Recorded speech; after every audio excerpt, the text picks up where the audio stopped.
Bismillahirrahmanirrahim. Assalamualaikum warahmatullahi wabarakatuh. Peserta didik sekalian, saya harapkan kalian dalam lindungan Tuhan Yang Maha Esa. Sebelum kita memulai pelajaran hari ini, mari kita bersama-sama menundukkan kepala kita, berdoa senantiasa kita diberi kesehatan untuk mengikuti materi kita hari ini sampai tuntas. Ya, doa dimulai. Selesai. Anak-anakku sekalian, adapun materi yang kita akan bahas pada hari ini yaitu sistem perkembangbiakan tumbuhan dan hewan. Materi ini adalah materi yang kedua setelah materi pertama dan dibawakan oleh saya sendiri, yaitu Ibu Fitriyanti SPD.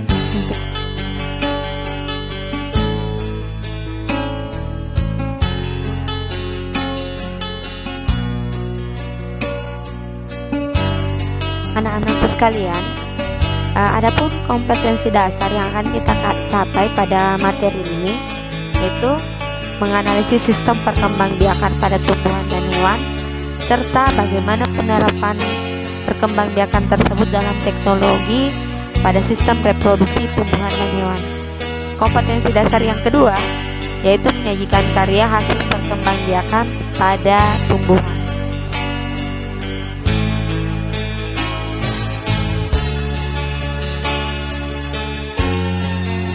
Setelah kompetensi dasar, kita berangkatlah ke slide berikutnya, yaitu tujuan pembelajaran. Dimana setelah kalian mempelajari materi ini, kalian bisa menganalisis tentang sistem perkembangbiakan pada tumbuhan dan hewan, menerapkan teknologi pada sistem reproduksi tumbuhan dan hewan. Sesuai dengan tujuan pembelajaran yang akan kita capai, kita harus mengetahui bahwa perkembangbiakan pada tumbuhan dan hewan itu dibagi atas dua, yaitu ada yang dikatakan perkembangbiakan secara generatif. Yang dikatakan generatif itu secara seksual, sedangkan secara vegetatif itu dikatakan aseksual. Bicara tentang generatif, kita katakan perkembangbiakan yang melibatkan adanya yang dikatakan sel kelamin jantan dan sel kelamin betina, di mana sel kelamin jantan ini disebut dengan sel sperma, sedangkan sel kelamin betina dikatakan sel telur, serta melalui proses fertilisasi. Fertilisasi yang dimaksud di sini yaitu peleburan inti sel sperma ke dalam inti sel telur untuk membentuk zigot. Dalam pembentukan zigot akan tumbuh dan berkembang menjadi individu-individu baru. Perkembangbiakan vegetatif adalah perkembangbiakan tanpa melalui proses fertilisasi, berbeda dengan perkembangbiakan generatif. Perkembangbiakan berlangsung dengan menggunakan potongan bagian tubuh hewan atau tumbuhan yang selanjutnya dapat tumbuh menjadi individu baru. Ya, pada slide berikutnya kita lihat. Ini ada dua gambar. Ini adalah contoh salah satu tumbuhan yang mengalami perkembangbiakan generatif. Di sini kita lihat ada yang dikatakan kepala sari. Ini bagian-bagian bunga. Kita lihat yang berwarna ungu. Ada yang dikatakan kepala sari, benang sari, ada dikatakan tangkai putik, bakal buah, dan bakal biji. Ada kelopak bunga. Ya, tugas kalian coba tentukan yang manakah yang dikatakan sel kelamin jantan dan sel kelamin betina pada tumbuhan. Dan tugas selanjutnya coba kalian tuliskan fungsi dari masing-masing bagian bunga yang mengalami perkembangbiakan generatif. Seperti gambar di sini juga ya. Tugas kalian coba lihat tumbuhan apa kira-kira yang mengalami perkembangbiakan secara generatif. Ya, di samping tumbuhan, hewan juga mengalami perkembangbiakan generatif. Kita lihat di gambar dikatakan generatif, ada ayam yang bertelur, bebek yang bertelur, ada penyu.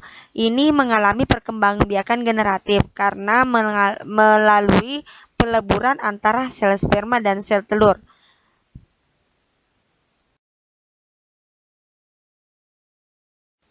Ya, selanjutnya kita beralih ke reproduksi pada tumbuhan secara vegetatif. Vegetatif itu lawan daripada generatif, di mana terjadi pertumbuhan tidak melalui perkawinan. Anak-anakku sekalian, coba kalian amati gambar-gambar pada tumbuhan ada secara tunas, dengan cara biji, dengan cara pada hewan ada dengan cara membelah diri, dengan cara tunas. Itu yang dikatakan dengan reproduksi vegetatif pada hewan.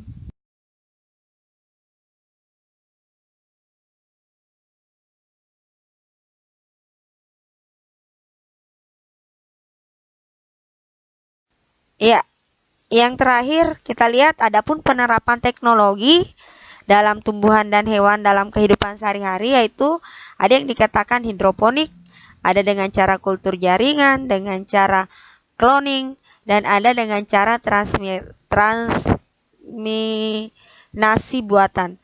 Ya, tugas kalian anak-anakku sekalian, coba kalian cari pengertian yang mana dikatakan penerapan teknologi dalam bidang hidroponik, bagaimana dengan cara kultur jaringan, cloning, dan inseminasi buatan. Ya, selamat bekerja.